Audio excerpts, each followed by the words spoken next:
It's it's been a minute, huh?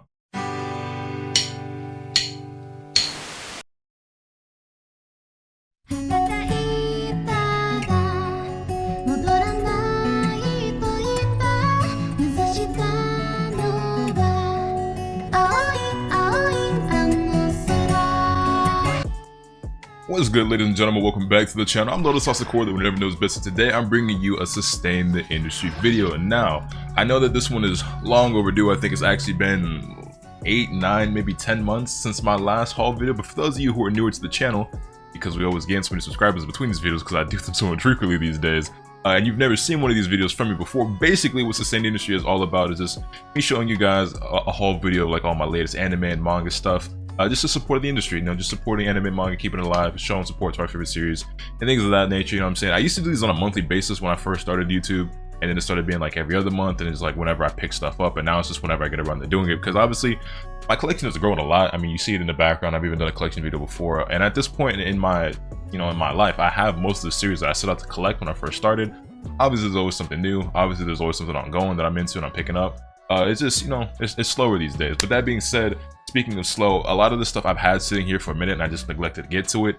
And that being said, a lot of this stuff has been sitting here for a minute, and some of these series probably have 2 or 3 more volumes that are out by now that I don't have yet.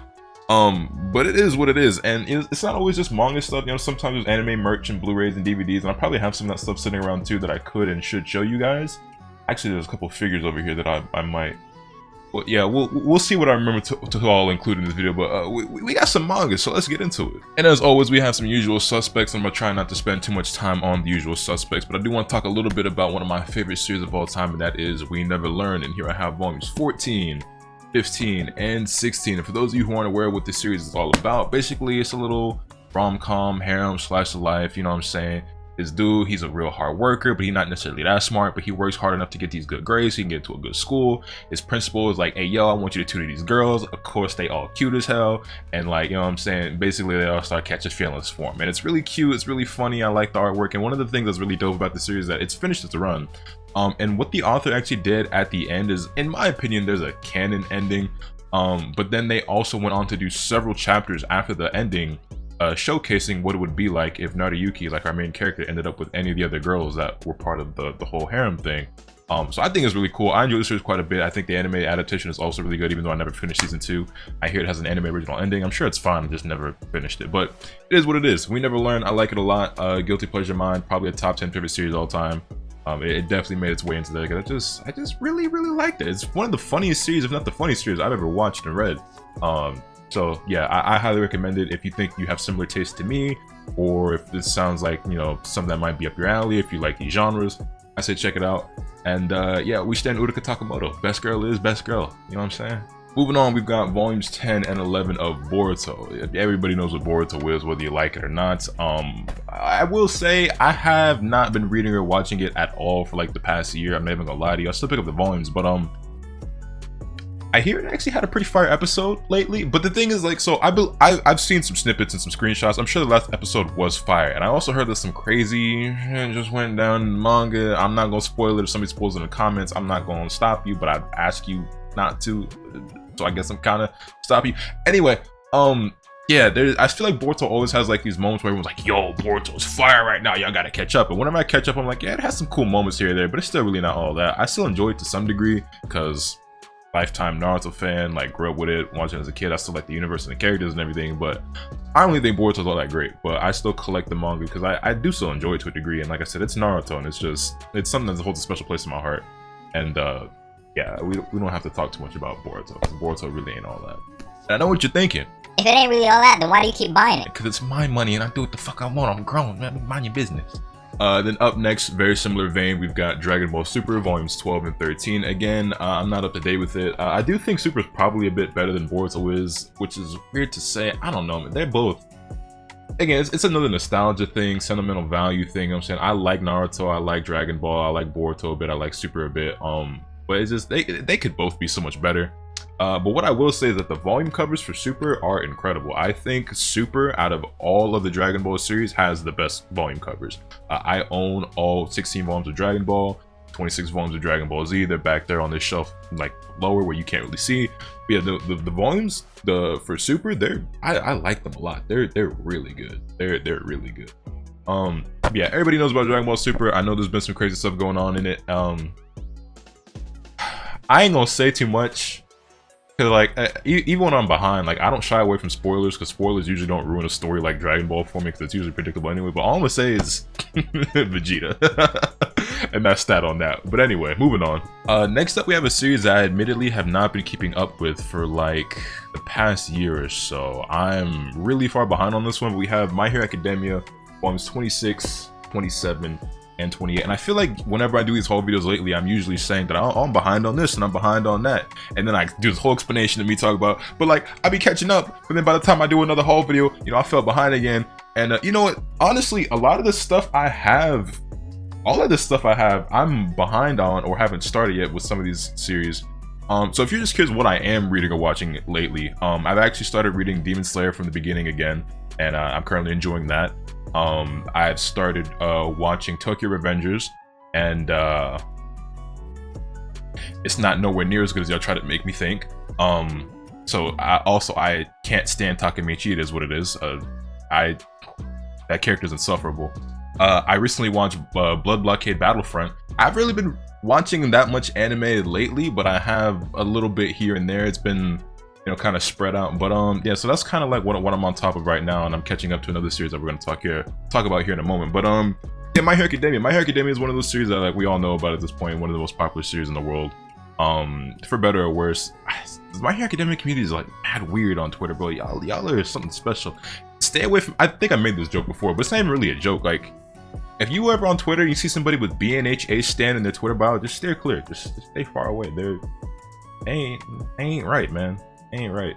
Anyway, up next we have Fire Force, volumes 21 and 22 of Fire Force, in fact, and I was up to date with my releases of my actual volumes as I was picking them up in terms of reading it, but I think the last one I read is volume 19, 18 or 19, so I'm a few volumes behind of my personal releases, and I think there might be some more volumes out, but like I said, I'm really far behind, and I feel like at this point in my life, whenever I do a haul video, y'all can just expect me to always say that I'm behind on this series and I'm behind on that series, because like I can't even catch up anymore.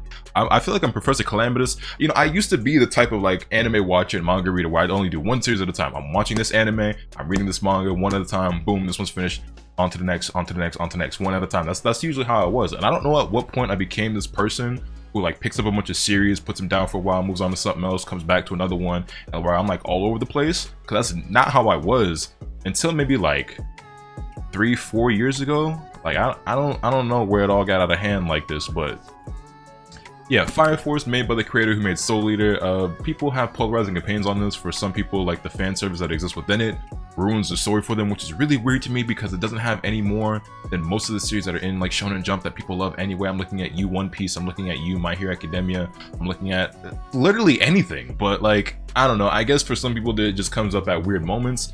I personally only feel like there's been 1 or 2 moments ever in the entirety of the story so far where I was kind of like, okay, that one was kind of out of place, but I don't know, it is what it is. To each his own. Everybody's gonna have their own opinion. You don't gotta like it, I like it. But yeah, battle shonen action adventure kid with superpowers. He can control fire and he fly around shooting flames from his feet, and yeah, it's cool. It's cool. I likes it. I likes it a lot. Yeah. Also, Princess Hibana, sir. There's a trend with me, by the way, in case y'all hadn't noticed. Uruka Takamoto, Miruko from My Hero Academia, Princess Hibana. I'll let it speak for itself. Y'all can figure it out.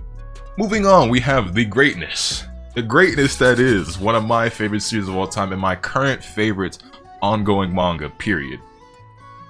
Sosei no Myoji, Twin Star Exorcist. Now, this is that series that I always talk about. You know, I gotta gas up a little bit. I don't want to get too ahead of myself. I don't want to get too out of control, but like I said, this is my favorite ongoing manga right now, more than My Hero, more than Dragon Ball or Borato, more than what else is ongoing that I'm reading. I like it more than Demon Slayer. Demon Slayer's over already, but like, they were running at the same time at one point, I guess, and I still like Twin Star more than I'm enjoying Demon Slayer. But yeah, we're in the final arc of Twin Star Exorcist right now, so it's going to be ending soon, but I say soon in quotation marks. I use the word soon loosely because we entered the final arc towards the end of last year, and I think I just saw an article come out on Anime News Network that we just finished part 1. Like, we just finished part 1 of the final arc in the story, and it's a 3-part series. So if it took us like 9 months to get through part 1 of 3 parts of this final arc, I mean, we have like another year or two, like a year and a half, 2 years or 2, you know what I'm saying? Like, I guess, I mean, not that I'm complaining, I enjoyed the story. I just thought it was, I legitimately thought that the story would be over by the end of this year. And it's not. And like I said, I'm not complaining, because I still like it, I still am enjoying it. I just, when they announced that this was the final arc, I was like, oh shit, it's probably gonna end this year, like next year. But nah, I don't think it's gonna be that soon. But yeah, Twin Star Exorcist Volumes 21, Volume 22, like I said, one of my favorite series. I have to mention this every single time. If you've seen the anime, this is not like it at all.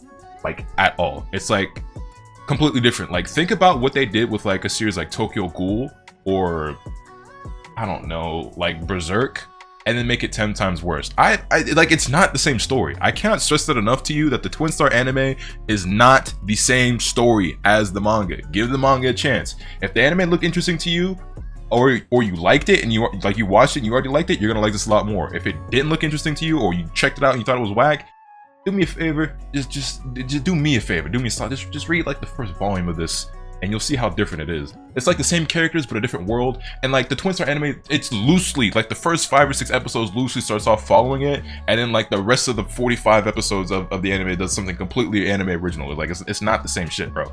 It's not the same shit. This is so much better. And I was about to get into some of the new stuff, but I figured I actually have one more volume I need to show you guys. And I know for a fact, I thought I had one more volume for this series that came out. I could have sworn I had the next one, but I guess I don't. But we have, almost burped. We have volume 12 of Platinum Man, and these covers are so gorgeous, man. Can I get the foot? Yeah, there we go. It's, yeah. I am infatuated with the artwork of this series. If I could show you literally anything in here, that wouldn't be like a big spoiler. But let me just grab volume 1. Did I do this before? I'm getting deja vu. I feel like I did this maybe in the last video, but I don't know, because it's been almost a year since I made a goddamn sustain the industry. Anyway, 1 second. So if I were to just flip open to a page, I mean, you can see it just like off the bat. It's just really good. Can I get this focus? Yeah, it's just really nice. It is that is the one thing that is unanimous, that everybody agrees upon, whether they like the story or not. Takeshi Obata, he really flexing with the artwork in this one. Like, his pen is untouched. It's top notch artwork, if nothing else. It's certainly eye candy if you don't enjoy the story. Speaking of candy, there is some explicit content in this, so be aware of that as well. I flipped open to a page where there might have been some breast assistance, and it is what it is. If you into that, there's a, you know, that ain't what the story is about, but you might see a titty or two. I'm just saying. But that's that, and next we can get into some new stuff to the collection. So I think I want to start off with this. Let me just so those of you who know me, or those of you who don't know me, probably knew or could guess that I'm a big Shaman King fan, judging from the fact that my last name is Asakura. If you know about Shaman King, then you know that the main character's last name is Asakura. Yo Asakura is our MC, right? And I named myself after Yo for a reason.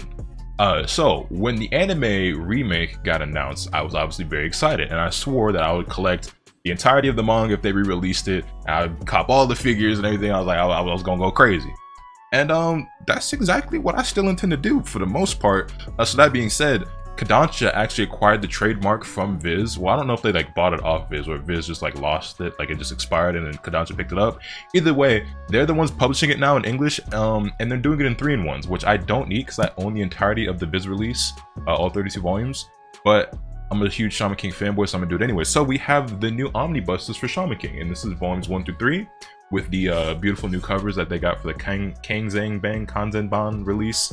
And then we have, well, or no, were these the ones for that, or were these the ones for the new re-release with the new stuff?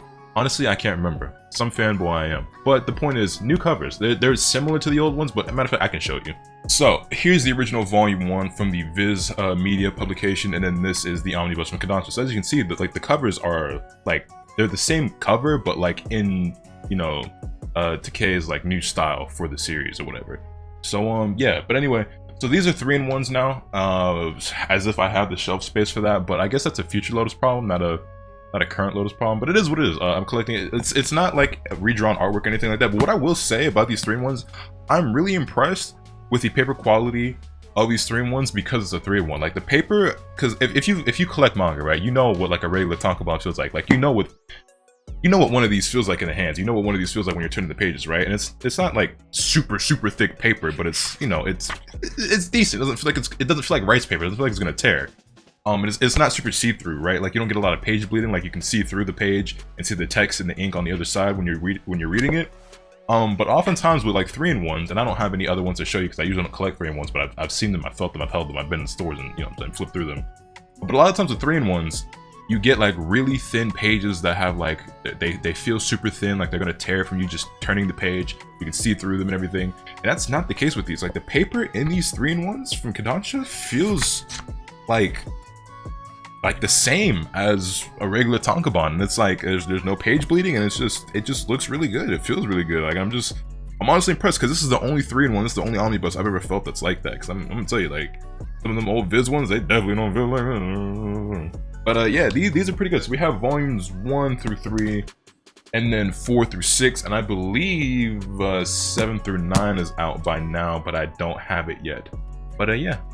So I'll be collecting these slowly but surely. Don't know where I'm gonna put them, but like I said, that's a problem for future Lotus, I guess. Now, you may be asking yourself, or you may be asking me, hey Lotus, if you already own the whole series and you don't even like omnibuses like that, why are you collecting them?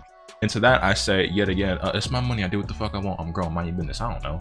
Moving on, we have another series that's pretty different from everything else that I've showed today. I've mainly just been showing you like shonen battle trash bullshit, but I do read other stuff from time to time, and some of that other stuff that I read happens to come from a artist and author by the name of Inio Asano, who has actually created some of my favorite stories.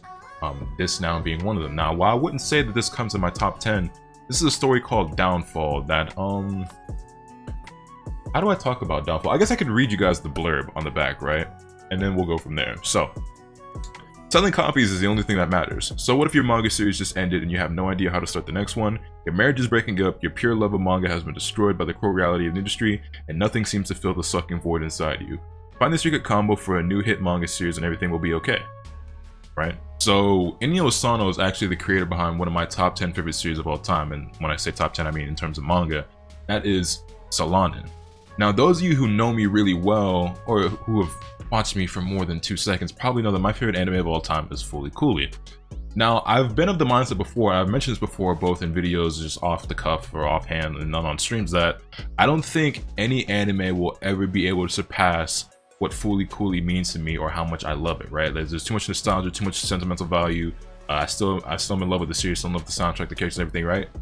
I said that I don't think anything will be able to surpass that. However, I've also said that if anything were to ever surpass it, I think the only anime that could ever happen that I would like potentially more than Fooly Cooly would be as if Solanin got an anime, which I don't think will ever happen. But the reason for that being is because Solanin is a series that, much like Fooly Cooly, came to me just at the right time, and it just like it really hit home, and it just like it's something that like I grew with, and like, you know what I'm saying, it impacted me in a very personal way, much like Fooly Cooly did and has done over the years. So that being said, whenever I get my hands on a new work by Inio Asano, he's still got plenty of stuff out there that I haven't read, like Oyasama Poon Poon or Goodnight Poon Poon, or like Dead Demons DDDDD. I haven't read that either. I've only read a few Inio Asano works, but I've enjoyed them all. But I'd say this one's probably my new second favorite by him. And basically, this is a story about a man who is just feeling empty. Like he's successful, but it's just like he's trying to fill this like void in him with like, you know, this woman who he ain't really, you know what I'm saying, it just, and then like he's seeking fulfillment from things that are just not fulfilling him, basically. And it's just like, I don't want to like alarm people or think that like I am going through what he's going through, but I can say that as a creator, I have felt what he's feeling at times in this story, because it's like, you know, as a YouTuber and as a streamer, whatever, like I'm not like some best-selling author or anything like that. I'm no celebrity, whatever, right? But I understand that feeling of like, you know, searching for some sort of like fulfillment, or like trying to create something new or fresh, or like, you know, chasing after this feeling of like, you know, achievement or whatever, and then like not really being able to do that, and then just like trying to fill that void with something else, and it's just not really working. And like I said, it can be kind of depressing depending on like how you spin it or look at it. And I don't want you guys to think that like that's like I'm in a dark place like that, because I'm not. But I'm just saying, like, I have felt that feeling before. Like I to some degree, on some level, I know what that's like. And so that's another reason why like I really enjoyed this, and I felt that. And yeah, I don't know. I feel like it's not to the degree of Solanin where it's like it's super personal to me, like it's super close to home, like super relatable, whatever. But to some degree, it's similar. And Solanin is a series that I feel like everybody, like at the high school, graduate, college age, should read, because I just feel like almost everybody will relate to it in some capacity, or at least most people will relate to it in some capacity. This is another one that I feel like is going to be relatable for a lot of people, but is a bit heavier in some ways, and also just I didn't enjoy it as much, but I do think it's really good. I think it's really good, and I'd like to read it again, because it's just this one volume. It's all in one, and it's a very quick read. Like I think I read it maybe 45 minutes to an hour at most, and yeah, it could just, you know, just I feel like it hits different reading it late at night, but at the same time I want to say don't read it late at night, because then you'll be like kind of put you in a dark mood. But yeah, it's not like a super depressing series. Like I don't know if I'm making it sound that way. But it's not a very happy series either, you know what I'm saying? I mean, Inuyasha has definitely published some darker stuff than this, for sure. But yeah, I like it, and I recommend it. So, Downfall by Inuyasha. I don't think I did this series justice with the way that I talked about it, but I'm not trying to come off as like, no, I'm not some professional manga reviewer. I'm just some dude in his room just talking about Japanese comics he bought. So, yeah, hopefully some of you guys check it out and enjoy it. And with that, there's only one more series left for me to show you guys and talk about, but I actually picked up every single volume of this series that is out right now, and that is Horimiya. I have not read any of the manga yet, but I did watch the anime, and Horimiya is my new favorite romance series, just based off the anime alone. Here's the thing, right? I didn't find out until the second to last episode that the anime skipped a bunch of manga content, and that the anime also jumped straight to the manga's ending. So let me explain real quick. So basically, this was an ongoing series, right? Like as the anime was coming out, the manga was still ongoing. The manga ended up ending like a week or two before the final episode of the anime, and then the anime does the final, like it does the manga ending. So you understand like how much they had to skip in order to get from where they were in the anime to all of a sudden the actual real manga ending. That being said, I never watched the final episode of the anime, and the reason for that is because I wanted to experience the manga, because I also heard from a lot of manga readers that the manga is, obviously there's way more content first and foremost, and there's a lot of stuff that we missed out on, but a lot of the manga readers seem to enjoy this much more. It's not necessarily that the anime was bad, because like I said, as an anime only, when I was watching it, I loved every episode. I loved every second of it. I thought it was incredible. And I love the characters, and I love the story, and I love the romance. But apparently the manga's a lot better. So I was like, okay. Usually when people say that to me, like I usually believe it, because oftentimes I do enjoy the manga more than the anime, depending on what it is. And so I was pretty confident I was going to enjoy this. So I picked up every volume of it, because like I'm really in love with the anime, and I want to see what I missed out on, and I want to get the full story before jumping all the way to the end. And I want to go back and watch that final episode at some point, but not until I experience what the manga has to offer. So here we have Horimiya Volume 1, and I believe I got up to Volume 15, so I'll just run through these covers for you real quick.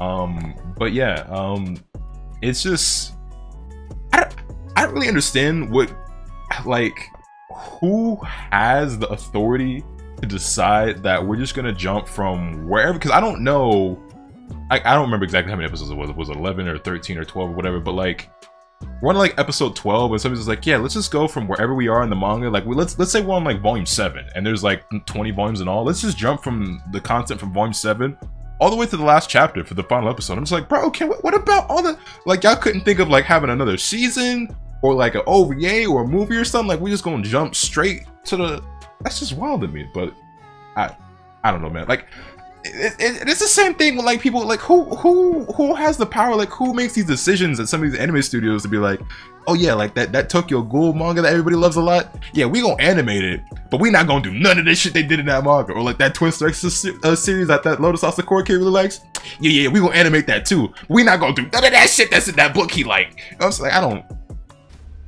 I don't know, man. But anyway, let me run through this. There's volume 5, and I know some of these are going to be a little bit out of focus, and there might be a bit of a glare because it's bright lights here, and these covers is mostly white. But yeah, volume 5, 6, 7, 8, 9, 10, 11, 12, 13, 14, and 15. I don't think volume 16 is out yet, but you know, another weird thing about Horror Me is that I feel like it was pretty popular when the anime was ongoing. I heard a lot of good things about it. I mean, there were some people who didn't like it, and there was a bit of outcry from manga readers, but for the most part, I mostly heard positive stuff, and it seemed like it was really popular, but the manga just does not stay in print. It's like always out of stock everywhere, and it's like really hard to find, and people like resell it on eBay and Amazon, and like hunting down these volumes, like this is one of the hardest series I've ever had to collect, and it wasn't like impossible, but like it was a bit of a mission. It was a bit of a chore, like checking right stuff in like eBay and Amazon for like new ones being in stock, or like, you know, trying to find like a good deal or a good price. And I think for like a couple of, like, it was maybe only for like 2 or 3, but for like 2 or 3 of these volumes I paid like over retail prices just because I wanted it that bad and it was hard to get.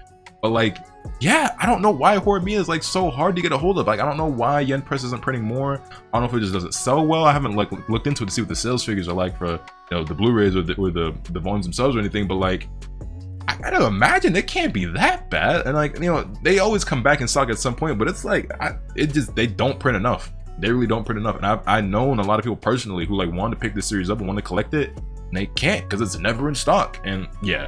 So this is a series, like, I didn't buy all these volumes at once. Like, I bought a lot of them at once because I did catch a restock on Amazon. Like, this is one of those series that like I have been slowly picking up over the last several months because like getting all the volumes was really hard. It was really hard. But I did it, and now I'm trying to stay up to date with it and stay on top of these volumes. I'll be damned if I don't catch a volume on release and I have to wait like 3 months for it to come back in stock. Like, I don't.